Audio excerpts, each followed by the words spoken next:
In today's video, I am painting the Ocean's Eye.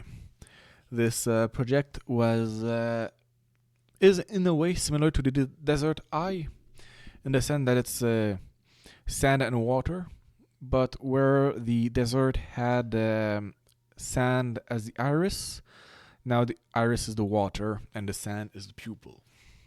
So this began with making basically the same sand texture I made for the desert for the beach of the island. I had some trouble here trying to hide the pencil mark under the sand texture. I basically just added a thicker coat of orange on the area of the line and then went softly with a sponge to blend the additional paint on top of it. It didn't work perfectly, but good enough for the distance at which the painting will be viewed at. And here, I didn't try to make a perfect circle. I didn't try to make it as imperfect as I did for the oasis, but I didn't bother trying to make it perfect. And for the palm trees, I decided to just make it.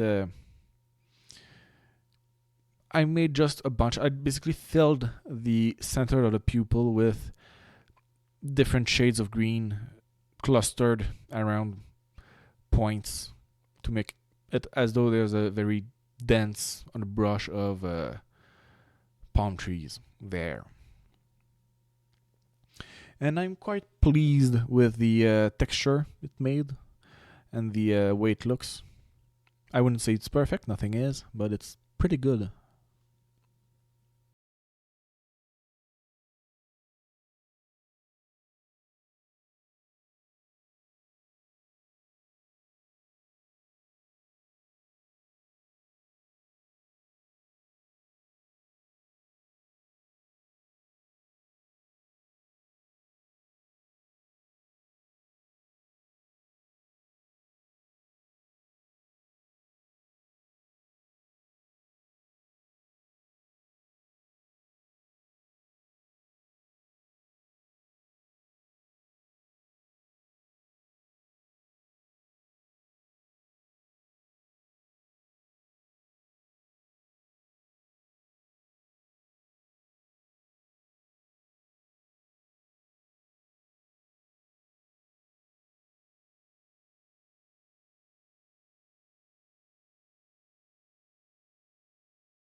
Once the island was completed, I did something a bit strange for the water area, but I think it paid off.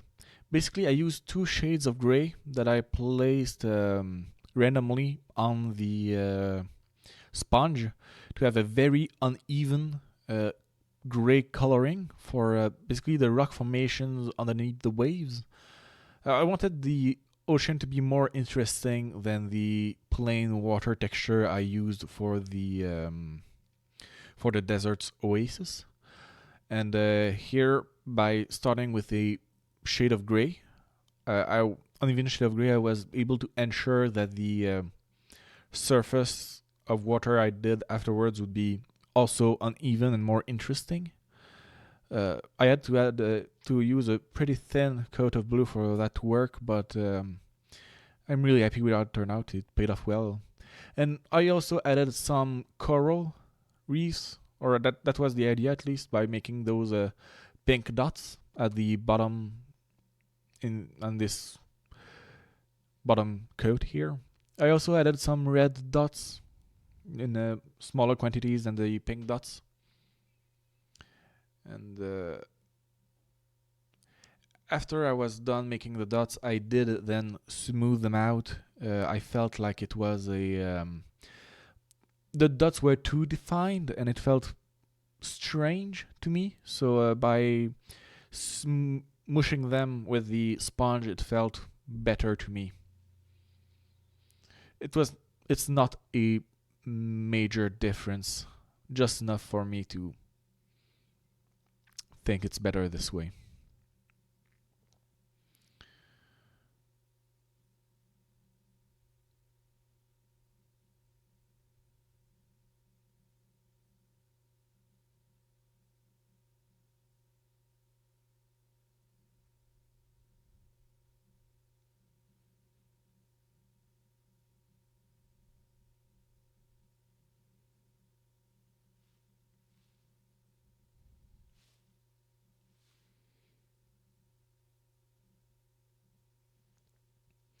And here, for painting the ocean itself, the water, it was a bit of a difficult step to begin with. There was a bit of a learning curve.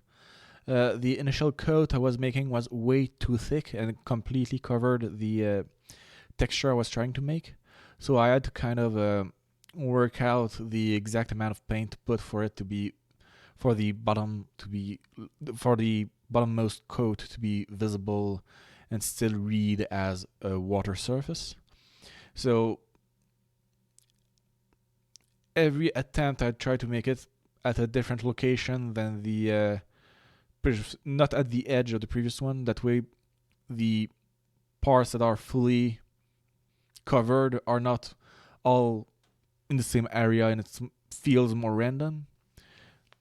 That way, the variation is more obvious, and it works well, better at least than if there was like one half where the bottom floor was completely covered and the other half where we could see the coral reefs.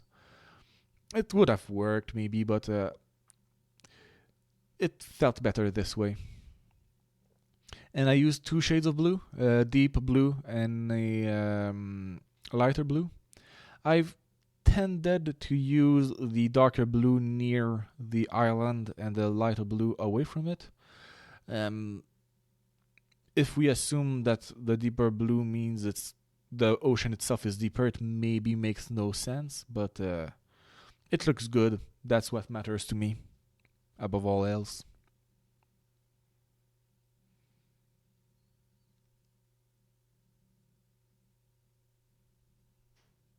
The specific gray I used was a metallic gray. I have yet to purchase a non-metallic gray, so it makes it kind of funny when the light shines on it on the right angle and the stones at the bottom shine when the waves themselves aren't. Not that it's going to matter much when the painting itself is fixed on the wall, but it's an interesting effect.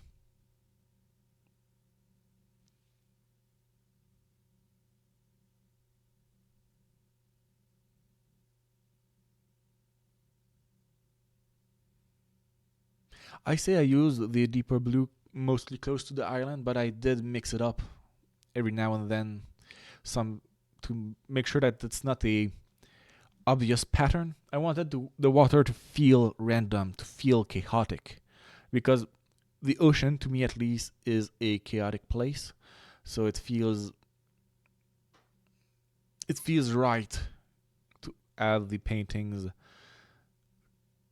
the waters of the ocean on my painting to be as random and nonsensical as possible. There's a lot of nonsense at the depth of the ocean. Of course, near an island like that, perhaps the freaky stuff is much further away than just on the edge of the island, but it doesn't matter to me.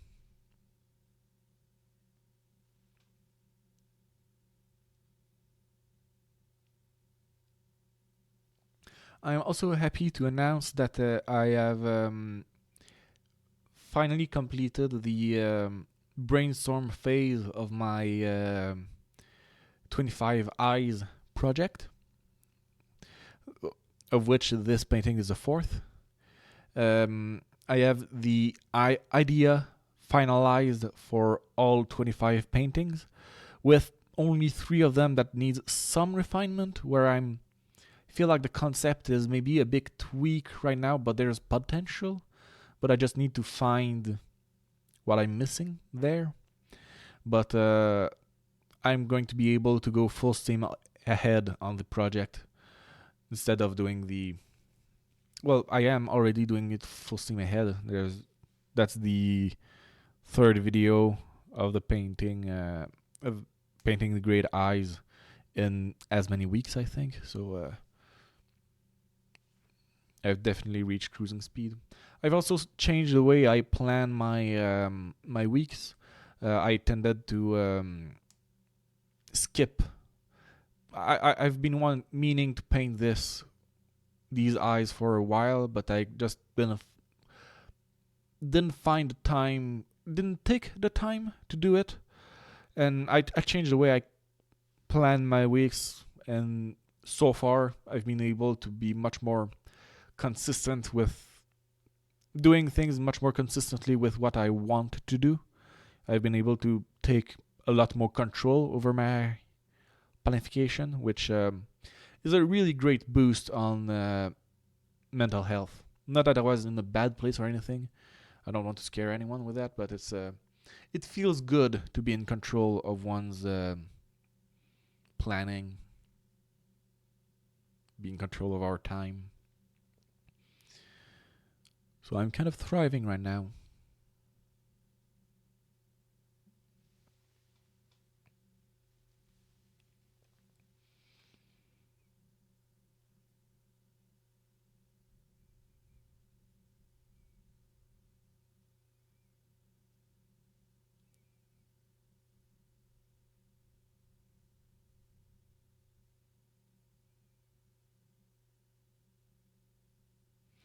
And here I'm starting to paint the eyelids. Um, for this one, I did something a bit different than what I made for the other eyes. All the other eyes so far have had flat flat colored eyelids, like no texturing or anything. For this one, I started with coat, a full coat of the deep blue, but then I felt like it was somewhat boring like that. So after I'm done painting the deep blue of the eyelid, I start making the a similar wave pattern to what I did for the Oasis. Like the eyelid itself has the texturing that I would have done if I didn't try to make it more complex with the rock formation under the water. Um, and I really like how it turned out. I'm going to speak more of it when we're there, but it turned out really great.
When I was almost finished with the painting of the eyelid, or at least the first coat, I started noticing that the island was a bit boring to me. So I started painting a just something to make the island pop more and be more. I wouldn't say unique. It's kind of a boring solution, but I just made small little dots arranged in the SOS, making this the site of a story of sorts, where there's someone lost on this island that's trying to message an helicopter or a plane or something passing by with this SOS. It's a bit of a boring solution, but I like it a lot. It adds story. It adds a lot of character to the thing, and I'm happy with it either way. And now here are the texturing of the eyelid. That it, I'm really happy with how it turned out, and it wasn't really intent, but to me, once it was done, um, this texturing feels kind of like some sort of feathers of sorts, and that made me think of harpies, which I think are creatures that are associated with water. So it felt good.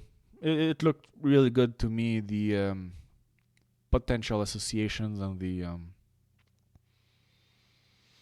it made the whatever creature has this eye, well, the ocean itself, but whatever, feel more alive within with its eyelid, more detail like this. Um, I'm not. I don't think I'm going to be doing such patterning on the other eyes. I think I'll keep that as an exception when I have a particularly good idea of how to make the patterning, because that way the ones that do have patterns, that do have texture, will pop out more when placed beside the eyes that do not have a texturing on the eye lid. So I'm going to be mindful of that. That's one of the difficulty of planning a project with 25 similar-ish painting, because I know how I want to place them on the wall. I know that they'll all be like 1 inch apart from each other in a square formation. So I really need to be careful that it doesn't just blend into one painting. I want all the painting to feel distinct even when placed in the final arrangement, which is a kind of challenge. When I was planning the types of painting, the concept for each one, I did make myself a planning board on where they'll be compared to one another. So I made sure that the desert and the ocean are far from one another. Not only because, well, ocean is really wet, desert is really dry, but also because color-wise, they have the same colors, just in a different texturing and different method. But it's the exact same colors. So if they were placed to one another, I think it would be not easy to mix them up. They're significantly different, but it would make them stand out less than when they're apart, if that makes sense.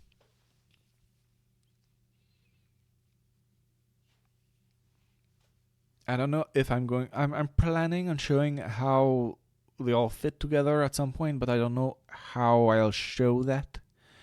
Um, it feels like it will be difficult because of the well, it takes a lot of room. 25 paintings that are each 5 by 5 inches, so I don't know how I'll be able to show it on this camera, and I don't really want to show the wall on which I installed it. So I'll figure it out later.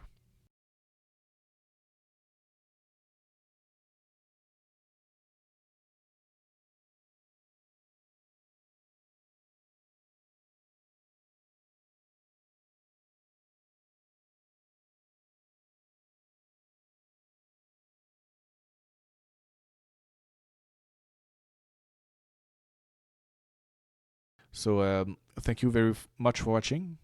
Feel free to come by whenever you want. Bye.